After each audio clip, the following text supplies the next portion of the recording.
വിശേഷങ്ങൾ ഇനി ഒരു അപകട വാർത്തയിലേക്കാണ് പോകുന്നത്. തിരുവനന്തപുരത്തു നിന്നാണ്. കേശവദാസപുരത്ത് വാഹനത്തിന് തീപിടിച്ച് ഒരാൾ മരിച്ചു എന്ന വാർത്തയിലേക്കാണ് പോകുന്നത്. ഓട്ടോയും കാറും ബൈക്കും കൂട്ടിയിടിച്ചാണ് തീപിടിച്ചത്.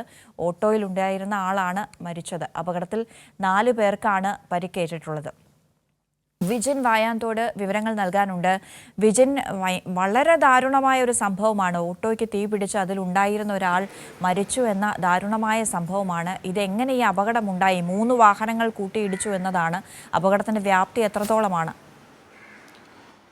അന്ന രാവിലെ 4 മണിയോടുകൂടിയാണ്, പുലർച്ചെ 4 മണിയോടുകൂടിയാണ് കേശവദാസപുരം പട്ടം റോഡിൽ അമിത വേഗത്തിൽ വന്ന കാറ് ഈ ഓട്ടോയിൽ ഇടിക്കുകയും തുടർന്ന് ഒരു ബൈക്കിൽ ഇടിക്കുകയും ചെയ്തു. അങ്ങനെയാണ് ഓട്ടോവിന് തീപിടിച്ചത്. സുനി എന്നുള്ള ആളാണ്, 41 വയസ്സുകാരനായ സുനിയാണ് മരിച്ചത്. ഇയാളെ ഈ ഓട്ടോ ഡ്രൈവറായിരുന്നു ഓട്ടോ ഡ്രൈവറായ ഇയാളെ തീ പടർന്നതിനെ തുടർന്ന് പുലർച്ചെ ആയതുകൊണ്ട് തന്നെ കൂടുതൽ ആളുകൾ ഉണ്ടായിരുന്നില്ല.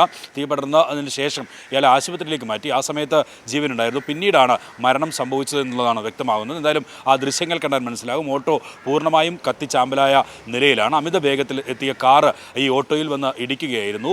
പുലർച്ചെ ആയതുകൊണ്ട് തന്നെ ആ ഘട്ടത്തിൽ അവിടെ കൂടുതൽ ആളുകൾ ഒന്നും ഉണ്ടായില്ല. പിന്നീട് ഫയർഫോഴ്സ് ഒപ്പം തന്നെ തൊട്ടടുത്തുണ്ടായിരുന്ന ആളുകളും ഒക്കെ എത്തിയാണ് സുനിയെ ആശുപത്രിയിലേക്ക് മാറ്റിയതും. അതിനുശേഷം പൂർണ്ണമായും പൊള്ളലേറ്റ ഇയാൾ മരണപ്പെടുകയായിരുന്നു.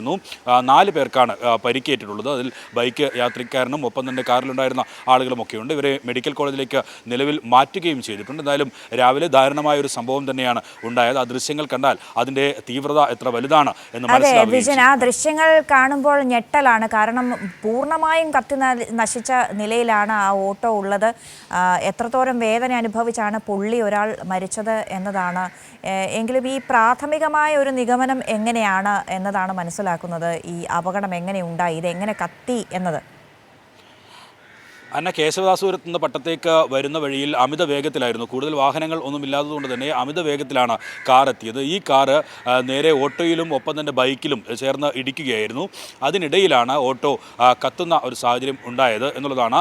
അതിൻ്റെ പെട്രോൾ ടാങ്കിൽ ഉൾപ്പെടെ ഡീസൽ ടാങ്കിൽ ഉൾപ്പെടെ വന്ന് ഇടിച്ചതിന് ശേഷമുണ്ടായ സ്പാർക്കാണ് ഈ തീ പടരാനുള്ള സാഹചര്യം ഉണ്ടായത് എന്നുള്ളതാണ് മനസ്സിലാക്കുന്നത്. എന്തായാലും അപ്പോൾ തന്നെ വലിയ തീയായി. ഓട്ടോ പൂർണ്ണമായും കത്തി നശിക്കുന്ന നിലയിലേക്ക് എത്തി. അതിനുശേഷമാണ് ആശുപത്രിയിലേക്ക് ഡ്രൈവറെ എത്തിച്ചെങ്കിലും സുനി ആശുപത്രിയിൽ എത്തിച്ച ശേഷമാണ് മരണമടയുകയും ചെയ്തത്. എന്തായാലും ദൃശ്യത്തിൻ്റെ ആ ഒരു ദൃശ്യങ്ങൾ കണ്ടാൽ തന്നെ അതിൻ്റെ വ്യാപ്തി മനസ്സിലാകും. അങ്ങനെ പൂർണ്ണമായും കത്തി നശിച്ച നിലയിലാണ്. രാവിലെ പുലർച്ചെ തന്നെ ഇത്തരത്തിലുള്ളൊരു അപകട വാർത്തയാണ് തിരുവനന്തപുരം നഗരത്തിൽ എത്തിയത് എന്നുള്ളതും ദാരുണമായൊരു സംഭവമാണ്, വേദനിപ്പിക്കുന്ന സംഭവം കൂടിയാണ്. അതെ, തീർച്ചയായും ആ വിഷ്വൽസ് കണ്ടിട്ട് വളരെ ഞെട്ടലുണ്ടാക്കുന്നുണ്ട്. എത്ര വലിയ അപകടമാണ് ഉണ്ടായിരിക്കുന്നതെന്ന്. 3 വാഹനങ്ങൾ കൂട്ടിയിടിച്ചാണ് അപകടമുണ്ടായത്. അമിത വേഗതയിൽ വന്ന ഒരു കാർ ഇടിച്ചാണ് അപകടത്തിന് തുടക്കമുണ്ടാകുന്നത്. ഓട്ടോയിലുണ്ടായിരുന്ന ആളാണ് മരിച്ചത്. ഓട്ടോ പൂർണ്ണമായും കത്തി നശിച്ച നിലയിലാണ് ഉള്ളത്. കേശവദാസപുരത്ത്, തിരുവനന്തപുരത്താണ് ഈ സംഭവം. വിജൻ വിവരങ്ങൾ നൽകിയത്.